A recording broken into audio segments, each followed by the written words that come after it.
September 17th at 4:30 p.m. And I'd like to call that to order. We're going in, let me see. So I think I'm going to pass the Pledge of Allegiance and wait for the meeting. And where am I going now? Roll call. If you'd like to do call to order, we can do roll call, and then we can do the pledge. Okay. And, Oh, I wanted to pass the pledge. oh, I'm sorry, I didn't hear that. Thank you. Could I have roll call, please? Sorry.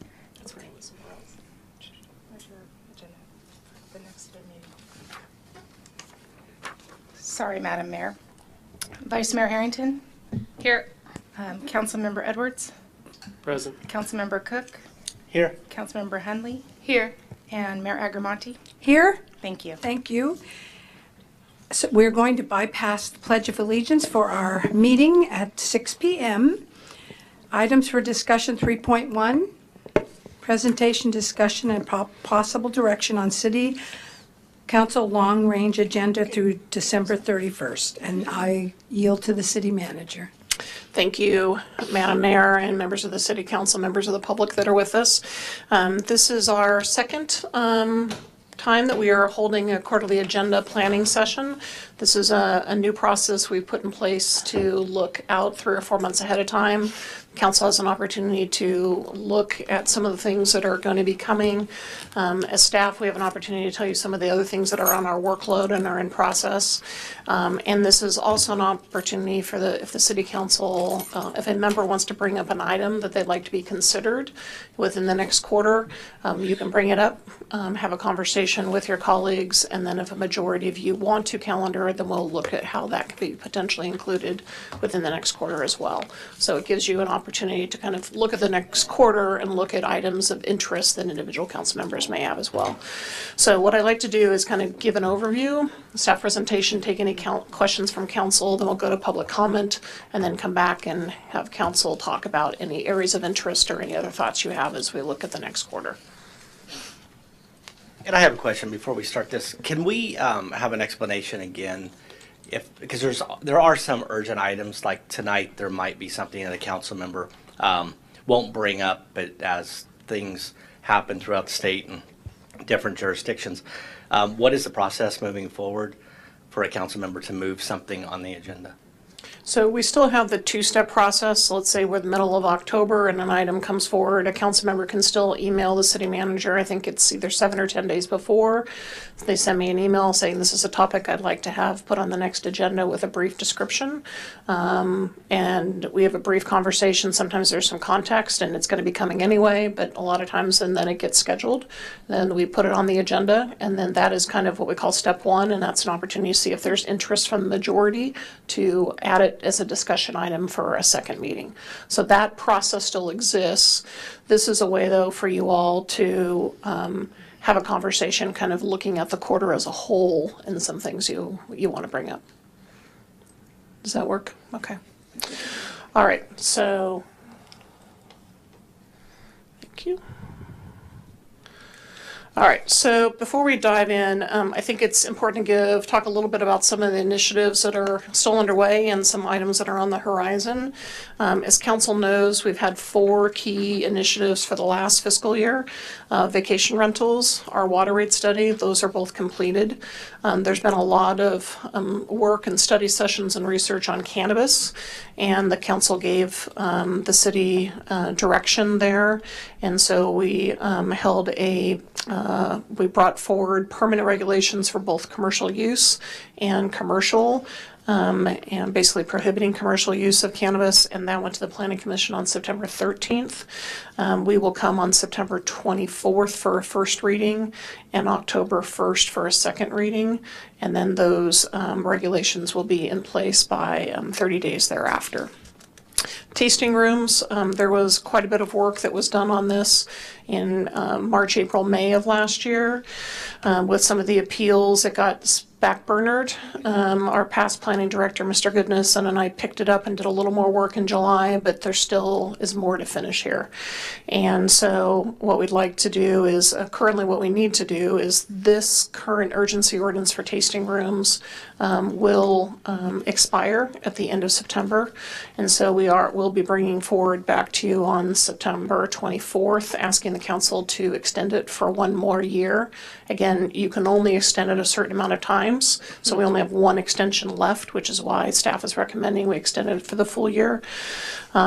But we believe that based on the prerogative of the council, we could be ready in November, December to have a kind of the policy conversation with council and get final direction.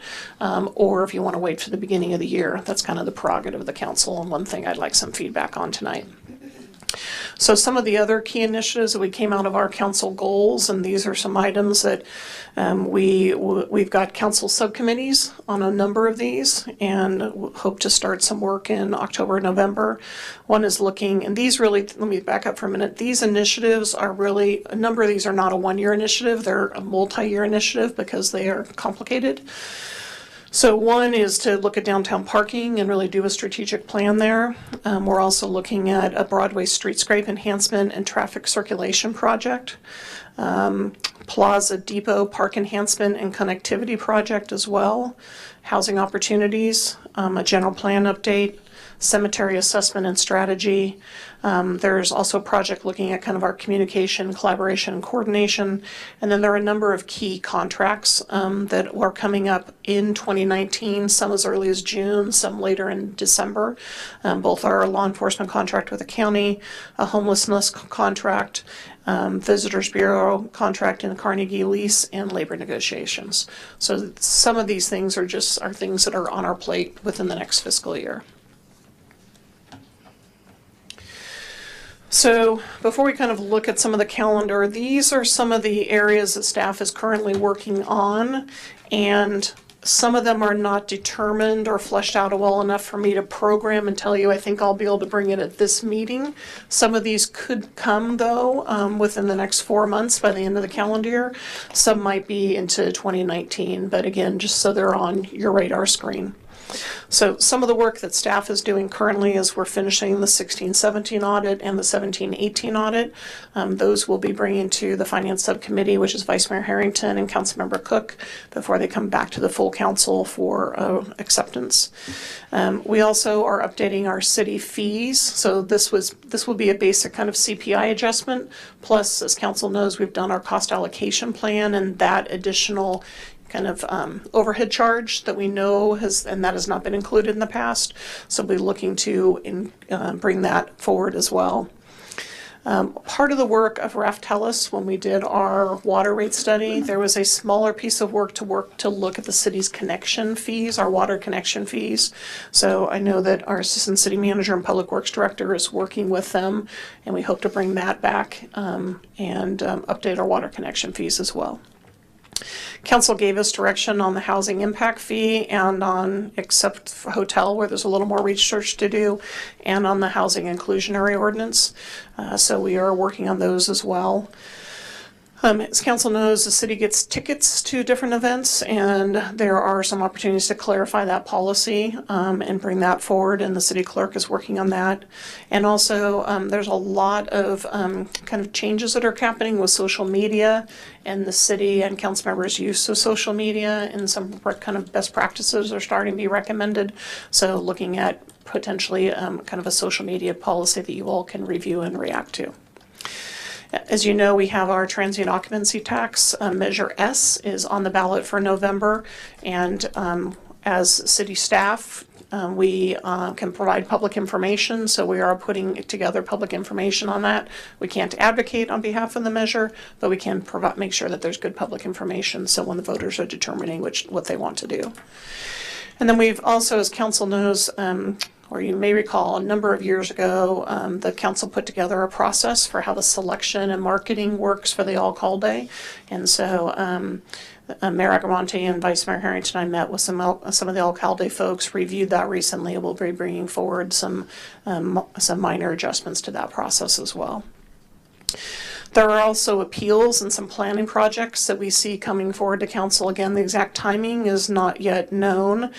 Gateway, we are looking hopefully at an October 1st date, and we'll talk more about that during the regular meeting. The Cheese Factory and Auteur Wines are other appeals that need to be brought forward to the council as we get kind of staff, planning staff back in place and can pick those up. There's also the West Napa Hotel, which that revised focused EIR is being reviewed and coming out of the public comment, and we'll be moving through the planning commission phase, and should that be appealed to council, then that would also need to be determined and scheduled. There has been a request that went through design review for the businesses that are on the Mercado, that little alleyway, requesting a permanent sign be placed in the public right-of-way. And that, since it is in the public right-of-way, needs to come back to council. And so that's another item to be scheduled. There are a few other presentations that may or may not require council action that we wanted just to lay out as options as well. As council may know, probably about a year ago, we had a report from the county health, and they were looking at putting together a safe medicine disposal ordinance. This was to deal with both medicine and sharps. And so the county spent quite a bit of time on that and had a draft ordinance kind of had it teed up almost before the fires happened, and it got picked up a couple months ago. They were ready to bring it back. And now there is state legislation sitting on the governor's desk that they believe will be signed. If it is signed, then there will be a state policy for this, and there will not be the need for a county policy, a county ordinance. So we're kind of at a bit of a hold, but this one may come off the plate. There's been some work by the Regional Climate Protection Authority. They've been updating some of the GHG emissions. They gave a presentation to the CSCC recently. They're looking at composting, and it might be kind of timely some point in the next 3 to 6 months to have them come do a presentation to council as well. The Economic Development Board is doing a broadband study, reached out to staff probably 9 months or so ago. They did a variety of interviews throughout the valley, throughout the county, including in the city limits in the valley, and waiting to hear when that study could be ready. But I know that's been an area of interest to council, and we could bring that broadband study back to have that conversation. County Parks has a revenue measure. They have asked if councils want just to hear a presentation, we could also schedule that. As the city knows, as council's aware, there were 3 emergency housing initiatives that you all approved last year under the work of Councilmember Hunley and Vice Mayor Harrington were the subcommittee there. Those were some fee waivers for accessory dwelling units, working with our city inspector to kind of work with the DA and on rent gouging and make those referrals. And then there was also the ability to use RVs or vacation rentals or pool houses as kind of temporary housing. Those go away the end of November, end of December, and so we'll want to bring a report back to you on that and then see if there's anything that you want to continue or not. It's also, we're looking at scheduling evaluations for both my position as city manager and city attorney, and we're working on getting those scheduled. And then Vice Mayor Harrington had made the request, and the council agreed to look at potentially a study or what it would cost to do a study on about a minimum wage and living wage. And this study actually, as we did some research on it earlier in the year, there is another group, North Bay for Justice, a group that is contracted to do the study for a number of agencies in the North Bay. And so that study is now coming back, and probably be timely at least to do an update with council and see how you want to proceed before we bring that study forward. So those are some of the items that are kind of in the hopper that the exact timing isn't known yet, but staff, wanted to make sure the council and community were aware of. So in terms of the actual long-range calendar, and just a few caveats to say here, again, as we as staff work on projects, this is what we know today. Literally tomorrow, things may change. Something may get moved to another date. And these are regular agenda items. These are not things that would come on the consent calendar. But we do actively review our long-range calendar and are making adjustments regularly.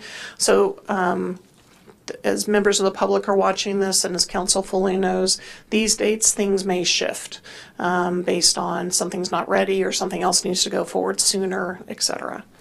But based on what we know now, the September 5th meeting, we did accomplish a number of things. We finished our commission appointment policy, some final revisions there. Council approved administrative fines and fees, and we updated the special event policy. This meeting itself tonight, regular meeting, is a fairly light meeting. There's a few things on consent, including the standard growth management ordinance and our quarterly agenda planning. September 24th, we do want that to be a regular meeting, and this will be a 6 o'clock start, and we will hold a tasting room. This is when we'll do the extension of the tasting room ordinance. We'll be asking council to do that, and also to review the cannabis permanent ordinance. We are shooting for the Gateway appeal to be on the October 1st. If you recall, we had our first hearing on this on August 6th. Council had a number of questions and additional information, and we were not able to finish that that evening. So we need a continued public hearing and hopefully decision and direction from council. So we are looking at October 1st on this. October 22nd will be a regular meeting. This is a place that we thought we could do the joint meeting with your Community Services Environment Commission. The CSCC has submitted a work plan to you, and as we talked about our all of our commission processes, kind of a new practice to put in place to bring work plans and potentially, every other year or once a year do a meeting with the commissions and just make sure that those commissions are doing the work that you are interested in doing and talking about any kind of roles and scope and relationships. So it's a great relationship building time and just clarity. The fire department would like to do an annual report similar to what police has done, but something they haven't done historically, and it's a new piece that Chief Aker is looking at. The Sebastiani Theater, as council knows, the city has a master lease there for 50 years, and we have a sublease with the Sebastiani Theater Foundation. That group is making a lot of progress in terms of permanent improvements to the theater, but needs about another year to kind of put some of the final pieces together. And so we're looking for kind of an extension, and we can talk through that more at that meeting. November 5th, as you know, we talked about reserve policy. We'd like to bring you a refined reserve policy on November 5th. Also bring you cost recovery for planning fees on November 5th.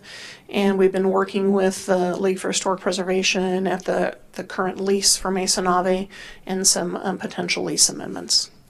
At this point, there's nothing scheduled for the 19th. Again, there will be things on the 19th, but some of those are still kind of to be determined. Same thing for December 3rd. December 10th, this will be a little different. Historically, the reorganization where any new council members are appointed, where we say appreciation to anyone leaving the service as a council member, and the selection of the mayor and vice mayor. Traditionally, I guess Sonoma has done that where it's been on regular business, and I think from conversations with council members and how we've seen in some other cities, it's nice to have that as a separate, no business night. We're just dealing with a reorganization and those issues. And so that will be set aside for December 10th. And then December 17th, I do anticipate there'll be additional regular items on that, but we will lay out the planning calendar for 2019 as well. So that's a little of what we've got going on. There's a lot going on, but I'd be happy to answer any questions of council. But then I would suggest we go do public comment and then come back to council and hear any discussion you have about anything. And also if there's any additional items that you'd like your colleagues to consider. Are there any comments or questions before I take it out to public? No. I'm going to take it out to public for any comments. So Patricia Cullinan, I'm president of the Blue Wing Adobe Trust, as you know. I'm here to pitch you guys for adding to your agenda the funding of the conservation easement for the Mission Bell Farm. We feel that it's responsible political leadership. Keeping the farm as part of open space is part of the Sonoma's general plan. The Blue Wing Adobe Trust has stepped up as a local nonprofit to assist the city in reaching the general plan goals, but we need the city to show active support for the property identified in the general plan and also as a contributor to the important Sonoma landmark. We have public support, over 6,900 signatures. These overwhelming numbers are your constituents. They see this iconic property that should be saved. A very large number of our visitors have also signed our petition. The farm is part of Sonoma's charm, or our brand. It enables us to compete for tourist dollars with the Napa Valley and Healdsburg. If we start losing places like this, we begin to look like anywhere USA, and no one will want to visit us. To that end, let's see, amidst much regret, the city failed to put a conservation easement on that property in 2007 to 2010. It's muddy how that actually happened, but you are now getting a second chance. There won't be another opportunity. If this fails, the property will be lost forever. On our end, we have $2.5 million in committed funds so far. We will only succeed with everybody contributing, all community-minded Sonomans, local business, government, city, county, and state. Thank you very much. We would really like $1 million from you. That would be about 20% of the conservation easement. Thank you very much. Thank you, Ms. Cullinan.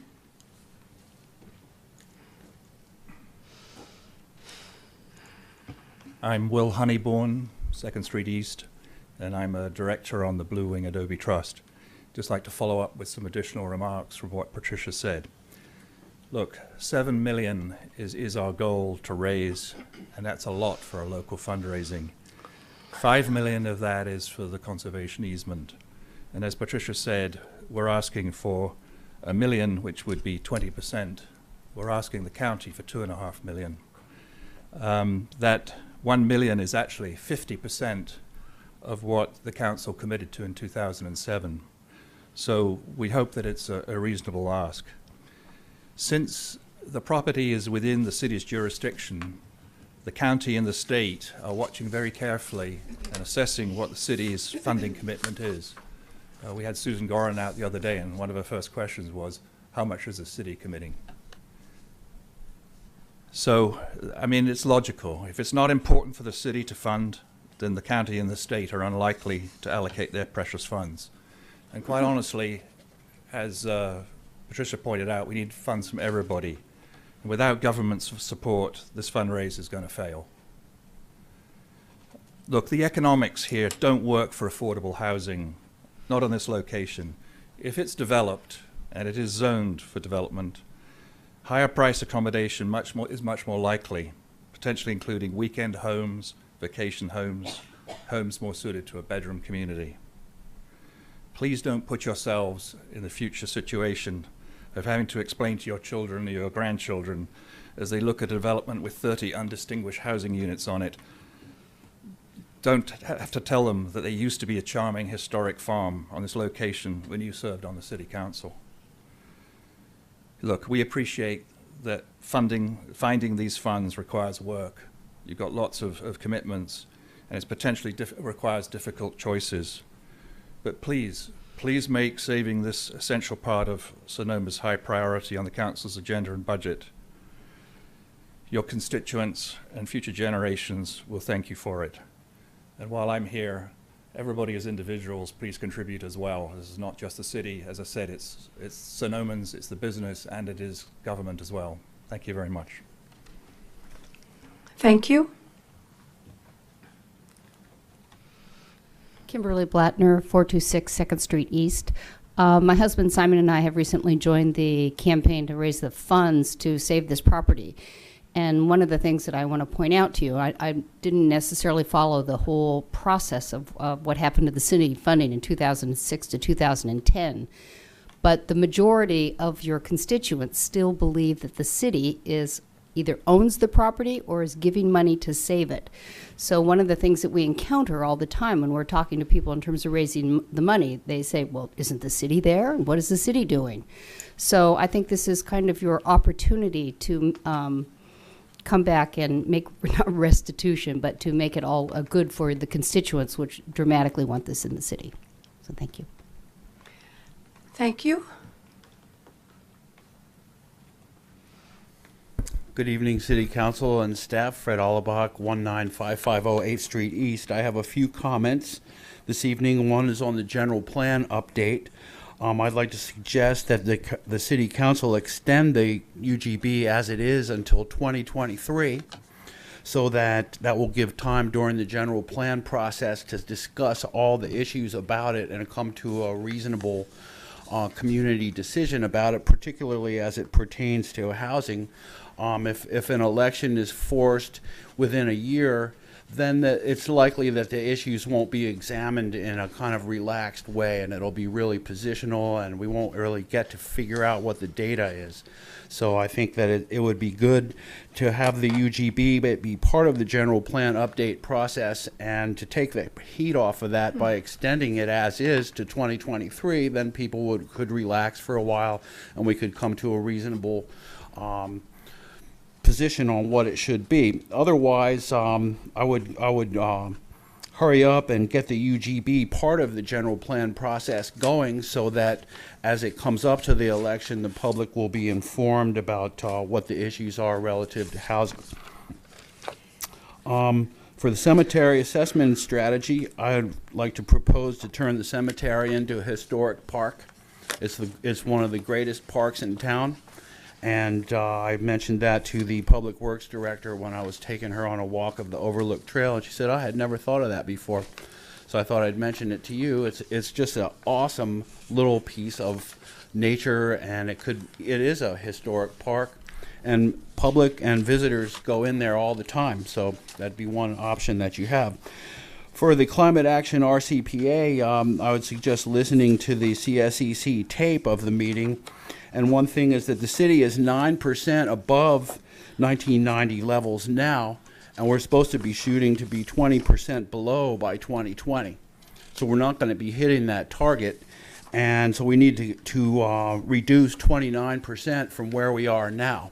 So that's a good discussion on tape. I'd like to back the living wage study, and then also the CSEC has got a work plan that pertains to climate issues with the city, and climate goals and climate implementation, and that's coming up on October 22nd. And if it goes into November, then current CSEC members will have served for a year and not even got their work plan off the ground before they'll possibly be replaced. So there's some good stuff in there about the climate plan and addressing what the city could do for implementing the 1990 measures. And I'm out of time, so thanks very much. Thank you. I'd like to close the public comment for public comments and bring it back to the City Council. Are there any comments? Oh, well, I have a number of items. Some are small, some are big. Should I just read them in a list, or? Okay, these are not in order of importance, but they're all things I'd like to talk about. Number one, I'd like to have a review and discussion about the types of pesticides the city uses, specifically Roundup. There was just over $200 million judgment against the makers of Roundup for a worker who had been applying it regularly, who developed severe cancer and is now dying in his 40s. If our employees and the public are being exposed to those chemicals, then I'd like to know that and stop that. Number two, I would like to consider an urgency ordinance regarding the placement of cell phone towers. Number three, with regard to the minimum wage, just a clarification, the UC Berkeley Center for Labor Studies prepared a study covering all of Sonoma County, and there are now, I want to say 5 different cities that are going to review and consider this study. The study is supposed to be completed this week. I don't think we need 2 meetings, one to discussing the study and one to see the study. I would rather just have 1 meeting where we have a study session on the actual study. I think that's a better use of time. With regard to the horse farm, I would like to have a meeting item with a copy of our actual year-to-date budget so that we know what money has been spent and where it is, and consider making a budget adjustment to provide funds to the horse farm, those funds being paid only at a certain time when matching funds had been committed as well. There's different places I think we can take that money from, but the current financials would have to be in front of us to have a meaningful discussion about that. And then my last item is I'd like to update the definitions and meanings and regulation around the inclusionary provision for affordable housing in our code with regard to the size and quality of the units and the distribution of the units throughout a project for future projects. Thank you, Vice Mayor. Is anyone else? Would anyone else like to add? So one thing I didn't see on the list that we had discussed was updating our emergency procedures. So I wanted to know, is that on the radar at some point, or is that something I need to bring up today? No need to bring it up. There is a lot of work that every department is working on, and so there's a work plan that you all, our after action report that we looked at, and there's work that's occurring on that. I've had conversations recently about we're looking at bringing some contract help to update some certain pieces of that. So that is in mode. This is laid out in terms of what's going to come back to you in the next next 90 to 120 days. And there aren't specific items based on emergency preparedness that will come back to you in that time frame. It doesn't mean that there's not a chunk of staff work that's being done in that area. Well, I think as long as, I think we got lucky this fire season, even though it's been terrible, but if before we get into the next fire season, we feel like we have a good idea as to what we're doing on that one. For the general plan update, the last time we talked about that, we had discussed doing some sort of economic study first. Do we have any movement on that or schedule? Yeah, so there's been some work done on that as well.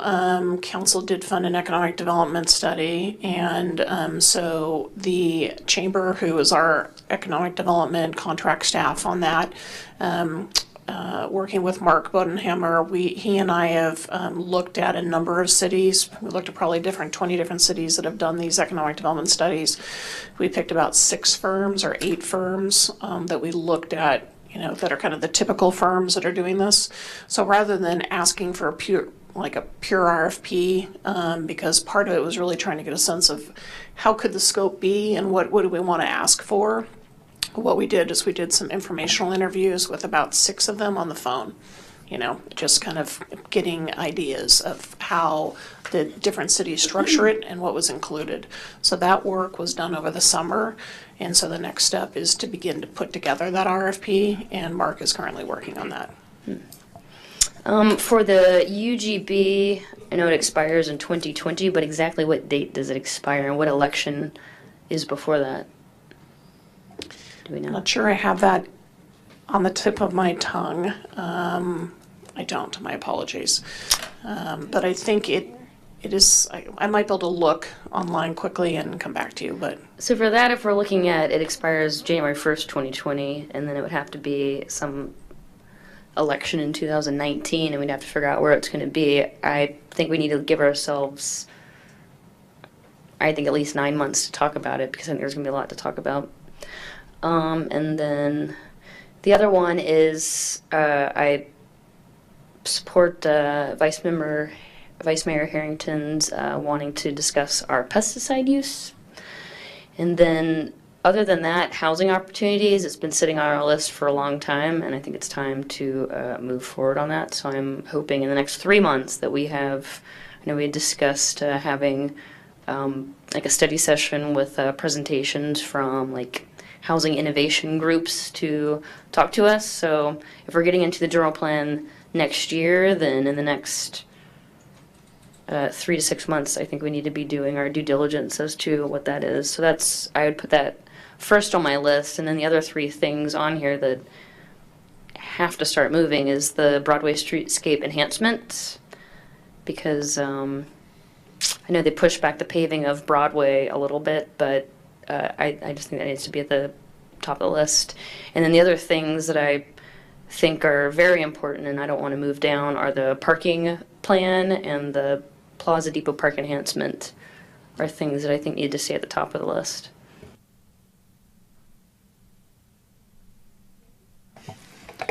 I also agree with Vice Mayor Harrington on the Roundup.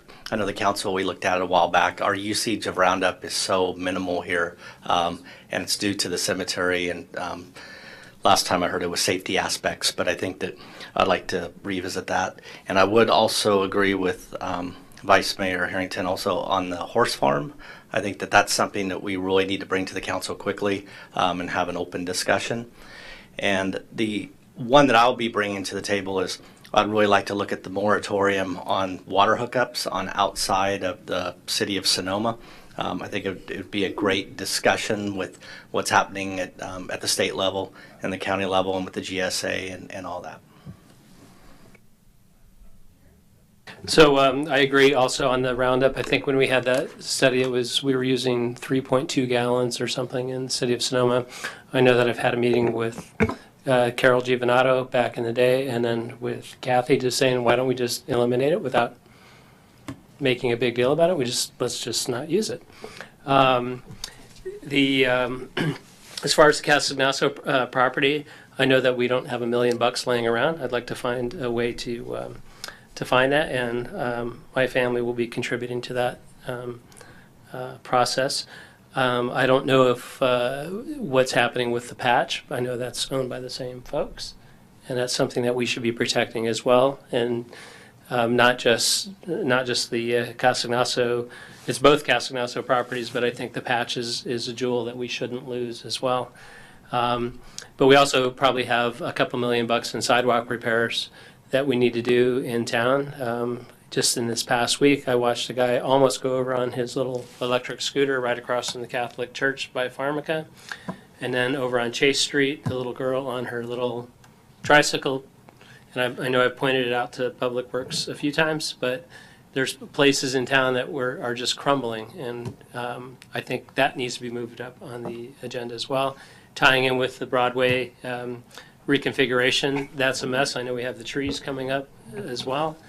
But those are all things that, as you guys continue to work on these things after my time, I'll be in the background working on them as well. So.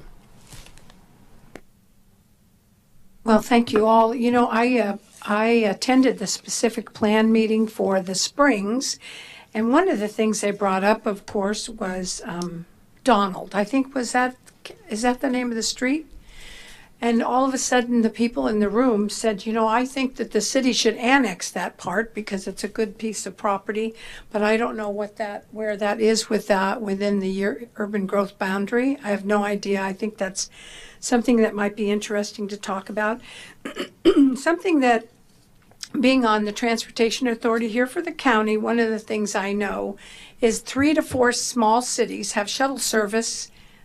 I think a couple of them are actually electrical vehicles. And it's, I think I'm stealing from Amy, our vice mayor, fair share. We need our fair share. And I think that's something we need to look at for a shuttle service that goes through the city of Sonoma as well as into our valley. I'm very interested in that. Of course, Castañazo Farms, I'm very interested in supporting. I think I've told Patricia that.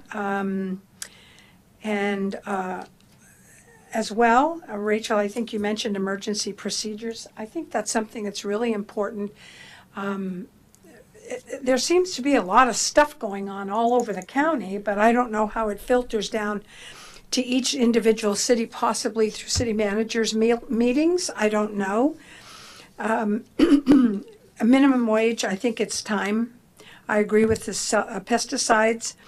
And, you know, I'm really concerned that we are not on board with the cell towers. The vice mayor and I spoke to the city manager today, and we really are worried that we're not going to be prepared. We may be overrun by the federal government, but it would be nice to know that we tried, and I just don't want to miss that opportunity. And I think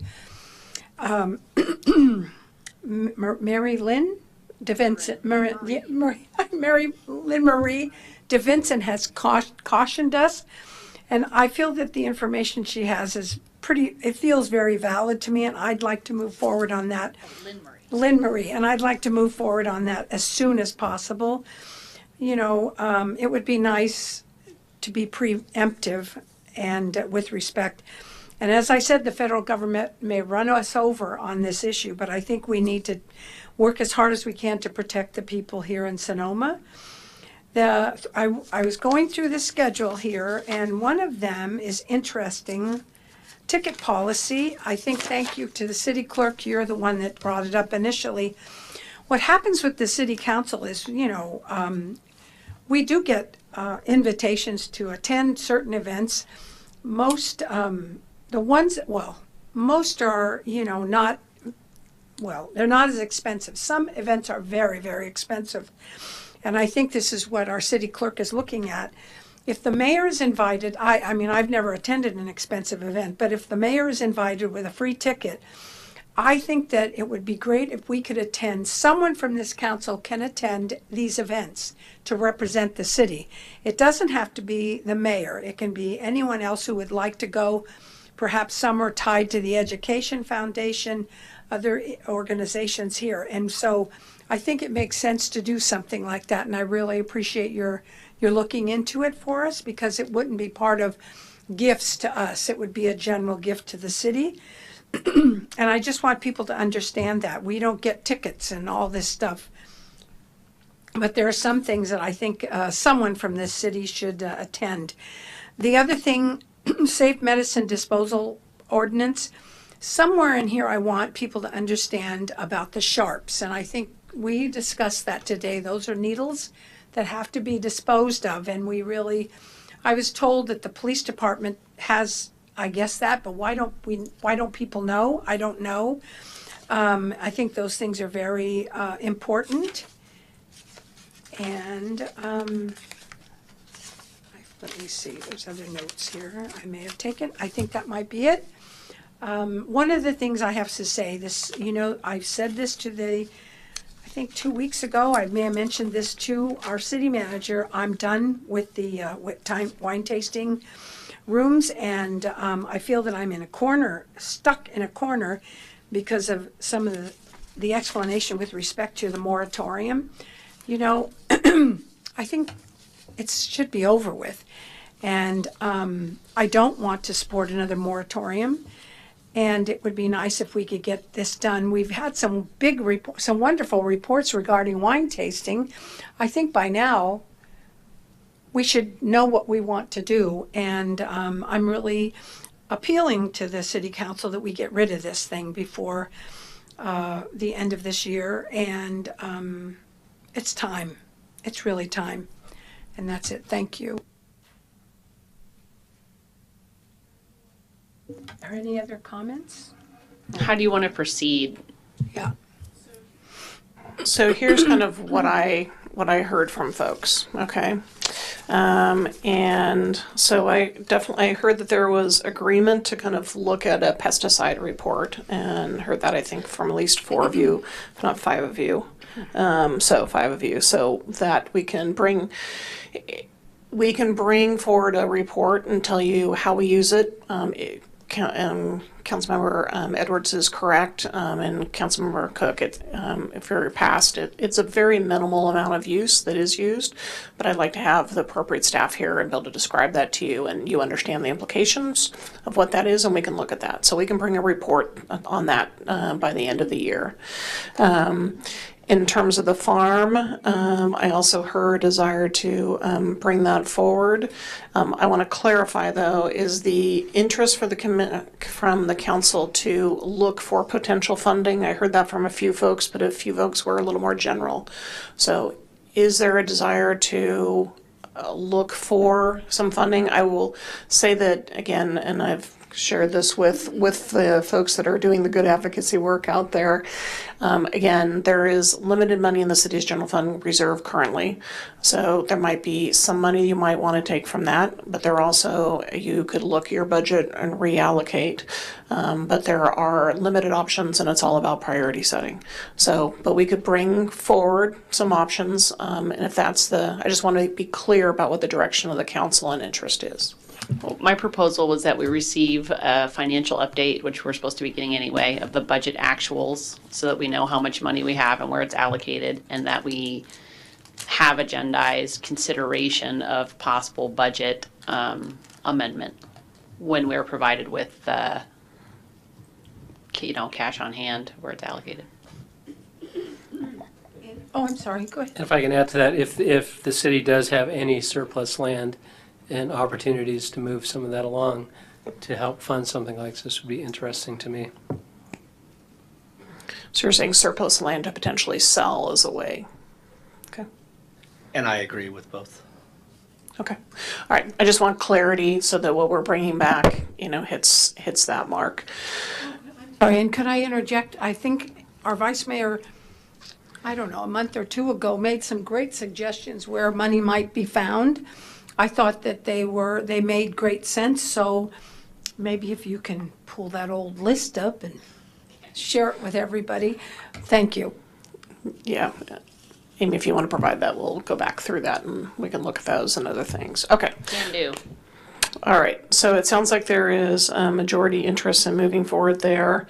The cell tower question of whether to do an urgency ordinance, I have asked our city attorney's office to review this. There are some changes that are coming out from a federal level from the FCC, which frankly remove more local control. It's a very frustrating situation. So they are reviewing those proposed new regulations now and looking at some of the other ordinances that have been put in place and to see whether there is a strategy or not, whether it helps us. So they will be providing more information back to us. So, and then we'll let council know. And I know that we have received a letter from Lynn Marie DeVincent. Yippee, I finally remembered. And she, there was a date that was attached to that, I think 26th or something, with respect to that we needed to take some type of action.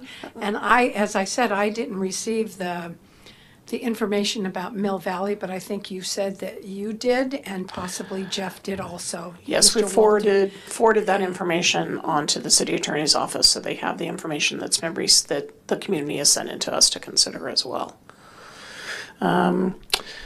So minimum wage, I think the question here is how does council want to proceed? Again, the way this was left at the direction at the last, when this was brought forward by Vice Mayor Harrington, the motion was to hold a study session to review the city's living wage ordinance, report on kind of the direction that happened in 2014 regarding minimum wage study, and consider issuing an RFP to hire a consultant to study the feasibility and impacts of raising the minimum wage. And then as council knows, staff had that direction, started to contact the different fine firms that do this, and really the main organization is the UC Berkeley department that does this work. And then it was brought forward that the North Bay Jobs for Justice was doing this for the North Bay overhaul. In conversations with UC Berkeley, we were kind of too small to have our own kind of study, period. So that's where we sit at this point. So there, again, this was an original request brought forward by Vice Mayor Harrington. There was agreement by the council as a whole to do what I read as those three items. So that really is the question of the council to clarify now based on a little different where we are. One option is to bring it back and just have a brief update by Mr. Bennett and or see, do you want to do anything, or we just schedule it as a study session to hear the report. And if you wouldn't mind, not now, but I don't think people understand the difference between living wage and minimum wage. That seems to confuse people all the time. So possibly that might be, something that could be explained. Has nothing to do with minimum. It's very different. But people need to understand the difference, not necessarily for us to do anything with the minimum wage, but for people to know that there is a difference between the two. Well, I guess I just thought we could have a conversation about overall what are the city's policy, living wage with regard to people that contract with the city, what we expect them to do, and minimum wage. Number of other cities are considering raising the minimum wage in Sonoma County because it's more expensive here. So obviously, whatever the minimum wage is in Weed, California is the same as Sonoma, California, but the costs of living are not the same. And so we could receive a presentation from UC Berkeley about the study that they have conducted.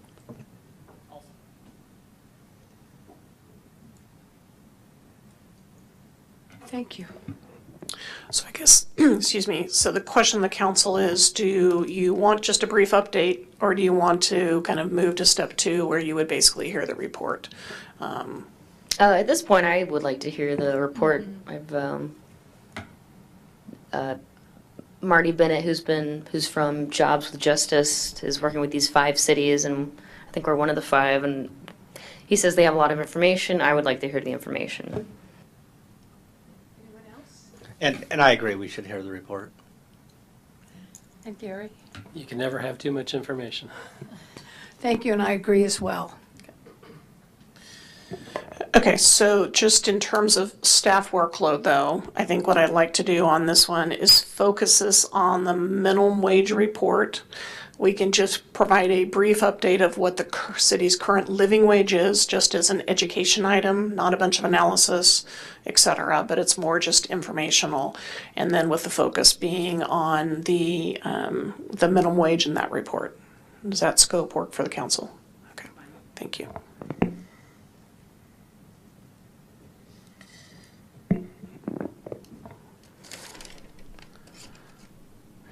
Another item that was brought up by Vice Mayor Harrington was wanting to provide more specifics on the inclusionary ordinance. As council knows, we will be bringing you some changes to the inclusionary ordinance as we look at some of the policy direction that you provided to us.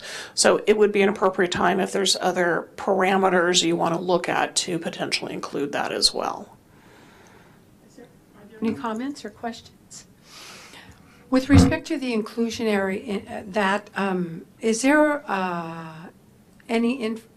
any information about the percentage? I mean, we're between 15 and 20. Do you know? I know San Francisco, one of their one of the teacher housing is 35%, which is way out of our league. But it would just be interesting to see what that might be as we look throughout the Bay Area. I don't know if that's something.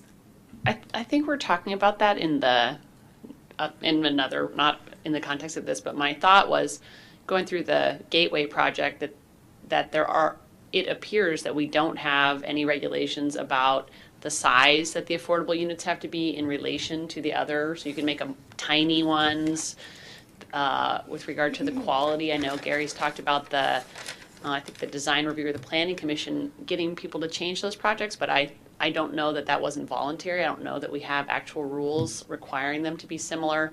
And then it looks like the placement in terms of dispersing them so they're not all clumped together is also discretionary. And those are some things I'd like to talk about. Well, I think I recall in our impact fee discussion, it was like a subpart that was never directly named, but we talked about it, I don't know, 6 months ago.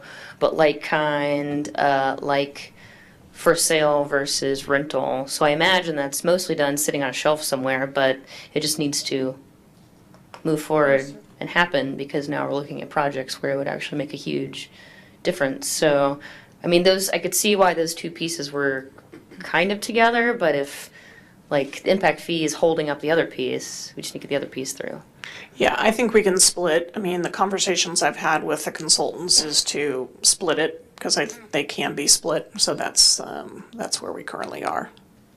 So, and I understand what Vice Mayor Harrington is saying. The umbrella, of course, is the issue of increasing the percentage. So that's the bigger issue, but it's not what you're discussing. You're discussing within the system that we have. Thank you. Okay, so I'm just looking for maybe some consensus agreement that when will be making the modifications in terms of the percent inclusionary and some of that direction we already got from council, but is there agreement from council? Is there interest in looking at the rest as well? Yes. Yes. Yes. Council had a question about the date that the urban growth boundary measure expires. That date is December 31st, 2020. I couldn't find it anywhere, boy. Kudos to you. It was actually hard to find. I've been looking since you asked. Measure S, it's the text of the measure I managed to find online. And the city attorney's impartial analysis, which is where I found it. So why don't we just shift to that one then? So I do believe that as we talk about the general plan, and I see us starting that beginning of 2019, that one of the first things to talk about is UGB because of the timing. Even though, again, we've got till 2020, again, there may be interest for folks of putting something on the ballot in 2019, and council's ability to kind of look and talk about what you want to do ahead of that, I think would be important. So I think that I see that that piece is kind of a front load to the general plan conversation. So that's what's kind of in my plan already. What are you thinking of as the process for discussing that? For the UGB or the general plan? The UGB. To be honest, I would want to have a conversation kind of with the new planning director and talk that through. We've already definitely been approached by folks from the Greenbelt Alliance. A lot of times you're sitting down with them, having some conversations. That's the way I've seen it occur in other agencies. And I know that our assistant city attorney was involved in those conversations, even in Novato. So I think there's first kind of making sure everyone understands what and where it is, seeing what interest council has in looking at things, and then have some conversations and, meetings with stakeholders. So I don't have it, it's not that specific at this point, but it is something that we need to front load in 2019. And happy to, to talk about that more as we kind of look at it.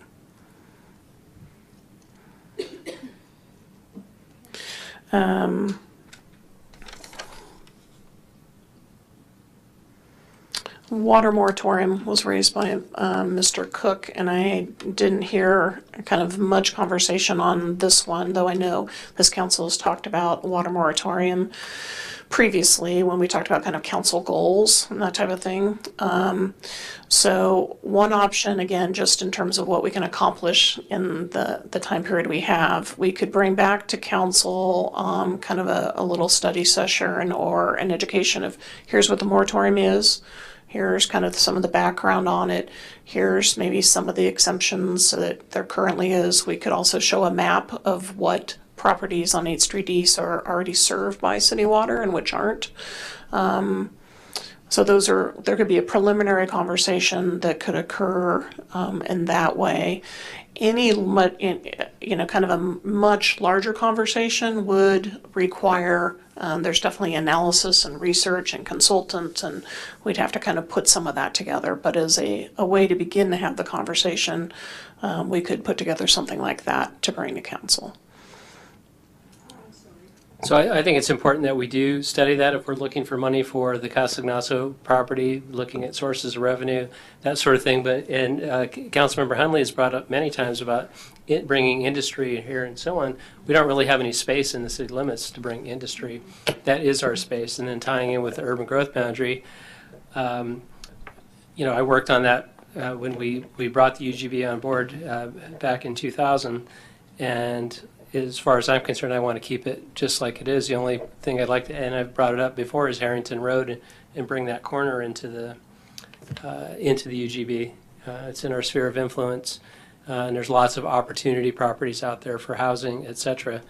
But I think moving the water issue along, I think, makes a lot of sense because there's a lot of jobs out there, and if we're going to have jobs, if we're going to have wages here that are going to provide those jobs, I know Apple is contracting with people down there. There's all sorts of people that are contracting with people in Sonoma because it's a great place to have that small industry. So I'm all in favor of getting the water issue moving. I also am fine to discuss that. Ditto. No, I'd rather, until we actually have a meeting talking about housing, I don't really want to be adding stuff to our list because, I'm going on 4 years and we keep saying housing, but we haven't had any substantive discussions about housing. I agree with you. I stopped saying we lost our redevelopment agency funds because I think people's eyes glaze over. I think they're looking at us to do something. So I understand. Okay, I've got majority direction that has interest though, so we can bring a preliminary kind of update back to the council.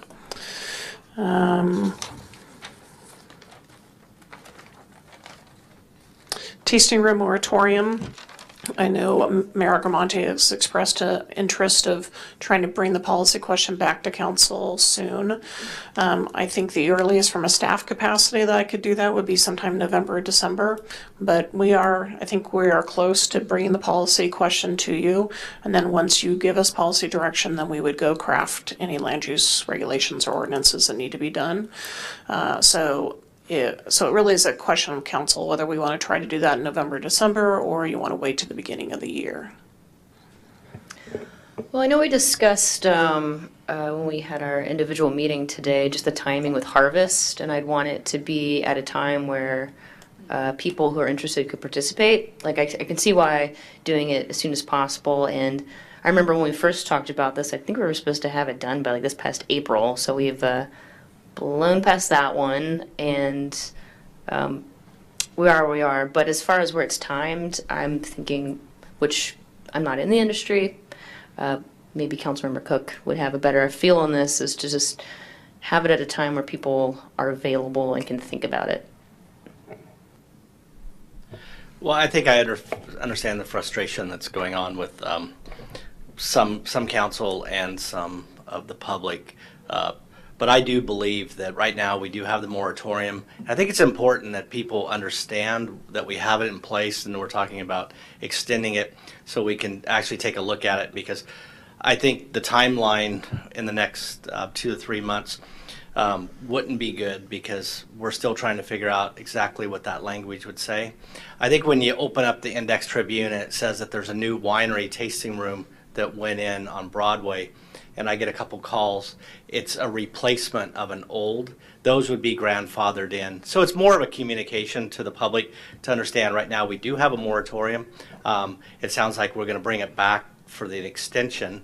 I do warn that we make sure that we do that before that extension, that 1 year, comes up next November.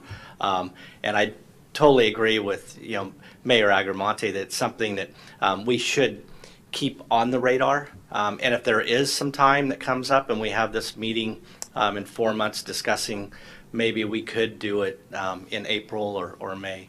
But right now, I'm fine with it continuing. And harvest is not the time to be talking to people in the vineyards. I have grape juice all over me right now.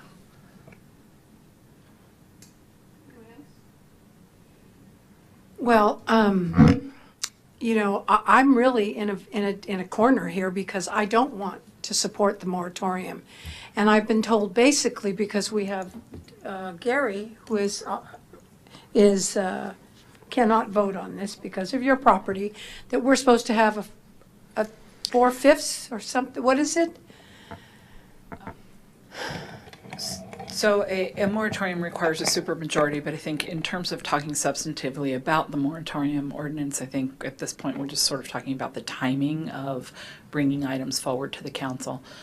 I think if the options for the extension will be brought forward and at the meeting at which you would be considering them, including the timing for substantive ordinance and the timing for how long you would like to extend the moratorium ordinance for, and you have options in that regard. But since the ordinance itself isn't actually agendized for this evening and you're just talking about the schedule and when to bring something forward, I don't know that we should get into a deep substantive discussion about the possibilities for extension. I don't think that's what the mayor was asking you. Okay, I'm sorry. What she was saying is she was informed that because Gary cannot vote on this matter, that unless every single council member votes to extend the moratorium, it cannot be extended. Is that correct? It is. That was her question. It is correct. So this is coming forward on September 24th to the council, and September 30th is the deadline for the extension. So it will be there, and again, from a staff perspective, we could bring it in November and December. Again, it's sitting there at 90%. If it really is kind of the pleasure of the council. We can also wait till January based on other priorities. But we can also have this conversation on the 24th when you've got the urgency ordinance and everything in front of you, and kind of get final direction in terms of timing and next steps at that time. Well, a couple of interesting things for me. What the heck, I'm going to belabor this. Couple of interesting things. Number one, when we were going through the whole issue of cannabis, it was really mentioned all the time. You have all these wine tasting rooms. Why is cannabis a problem? There's no connection in my mind between those. And for me, moratorium continues to feel like an indecision. And that's why I'm not happy about it. I was here. I wasn't on the council. I was in the audience. It was a very, I've said this before, humble beginning. I have a small, winery. It would be great if I could have a wine tasting room, and then I could have a wine club. That sounded wonderful. But guess what? It has evolved into some type, I don't know, it's just evolved beyond their understanding. And I think it was never intended to be what it is today. And because they felt that the market would control the tasting rooms, it has not. And I think someone mentioned the permit could be passed on to someone else. That was never discussed either. So now that we have more information, it would be great for us to be able to deal with it, put it behind us, honor the industry. I learned something from Mr. Cook, from Councilmember Cook, and I even know that now. It doesn't matter where the grapes come from. There was even demand like the wine tasting room should only have the local grapes. That's not what this is about. And I'm glad that you said that to me. They can come from anywhere to make the blend that people really want for their wines. And I understand that. But the other thing is, I feel like this is indecision. This word moratorium is starting to be like a real ugly word to me, and that's just what I'm offering here. So I don't know. When staff brings this forward on the 24th, we'll bring some options forward to council. I do agree with you in terms of Madam Mayor that the by having it, it is potentially creating some indecision in the marketplace of folks that may be waiting. And we do have a number of vacancies. I've not had a chance to talk to some of the commercial brokers in town. But, it does, where there is uncertainty, that can cause issues in business. So it's staff's interest and why we originally wanted to try to move this forward before we got hit with a bunch of appeals to try to get her done too. So we'll bring it back on the 24th and get direction from the council about how soon we can schedule it then.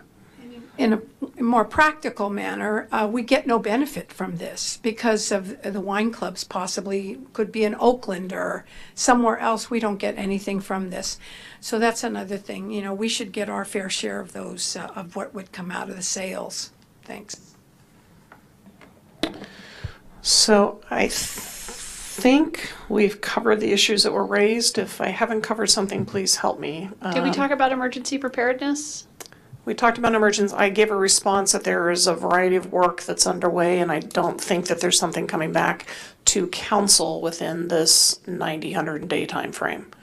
So that was my kind of response. There's definitely work going on, and we're looking at bringing a contractor on board. But honestly, some of the things that come to council would be like a revised emergency plan. Those things are not going to be ready in, the next 4 months, ready to bring forward.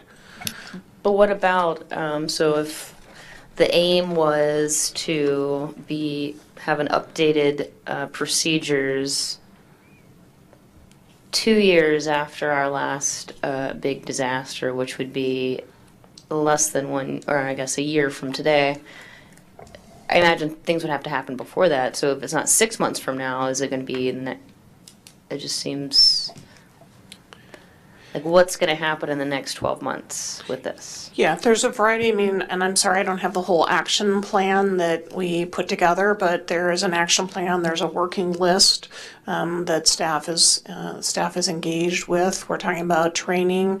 There's also conversations happening at the county. Part of this is one of the things that we're talking about is how much training can the county provide versus every individual city doing their own. And so, as you know, the county was kind of focused on a variety of other things first.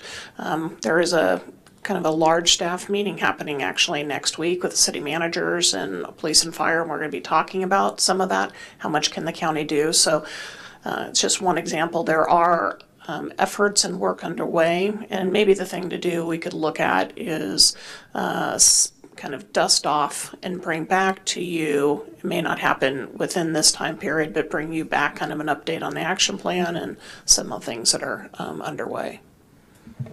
Yeah, it seems like, I mean, even what's happening, I mean, there's things happening, we don't know about it, the public doesn't know about it, so at some point in the next 6 months, it'd be nice just to get an update of what's happening, and then also steps forward as to what needs to happen.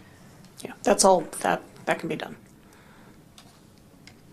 I support that as well. I think it's important not only for the council to be informed at the time you want to propose that we vote on something, but that we have some amount of oversight to ensure that that work is being done and that we know what the practices are throughout the county as well. So. And I also agree because local control is probably one of our biggest assets here in Sonoma because we're a smaller jurisdiction. But what happens in situations like this, that actually gets used against us when we should see it as an asset, not a liability. Meaning that the city of Sonoma is the one that's probably best to help themselves and show the others how it should be done instead of as the county. And I understand and I respect the county, but when it gets that big, it takes a long time. And we could have a major earthquake tonight. Not that I want that, but by saying it, but it's something that I think that we really need to look at. So I would agree, and I understand within the 90 days, but I would say that definitely this has to be the discussion going forward quickly. Thank you. It's interesting, we all, I'm sure, continue to get stories about what happened during those fires. And one was brought to my attention about a month and a half ago that they had no pharmacists to be able to help with prescriptions that people left at their homes or ran out of their medicine. And the pharmacist from Pharmaca actually volunteered his time at the evacuation center to provide that type of a service. So those are things, even that type of a service needs to be looked at, not necessarily prevention and suppression, but all of those ancillary services that were around that people just said, well, there's a need and I have to fill it. So that's all part of that, I think what you're saying. So I agree that this should take place. Yeah, there's definitely a lot of work that's going on, and be happy to keep you apprised as we're moving forward and bring back something.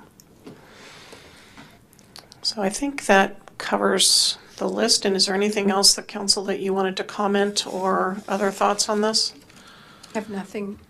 I do want to make a comment that the mayor of Agramonte had talked about the shuttle. I won't say I support it because I can't, but that would be something I would support bringing to the agenda. I don't know if it's a 90-day, but I would like that something that's not forgotten tonight because I think that we should do it.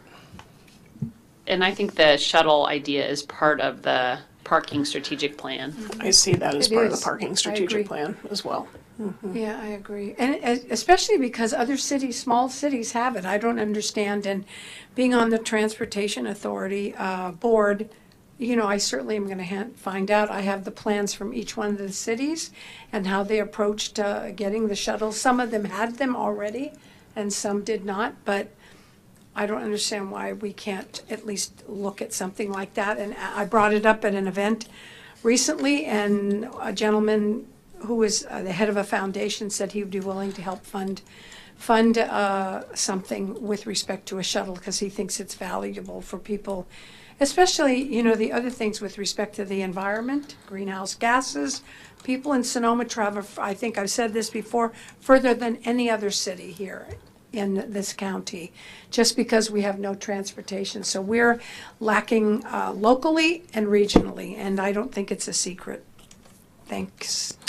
So council, thank you for your feedback. There is some of these pieces that we've talked about tonight were kind of, you know, on staff's radar. Some are new items, and so we will work to weave them in. But, you know, again, I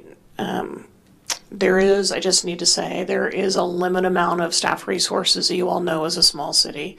And so as we pick some of these up and we look at some of those other initiatives, there's only so much capacity to go around. So I'm not saying it's not going to happen, but I just need a word of warning that as we look at, you know, kind of the overall workload, we'll drive what we can forward as soon as we can with the resources we have. And if there's an ability to use some additional resources or be creative, we'll definitely do that. So I'd like to see a revised calendar with some of the things we talked about so that we have a sense of when they will be done or what you think you can get done. When could we get that? I will need to talk with staff, so it's probably a couple weeks out, and we could bring that. Is there anything else the council would like to discuss? Well, then I think I'll close the study session and we can take a recess. We'll return at 6.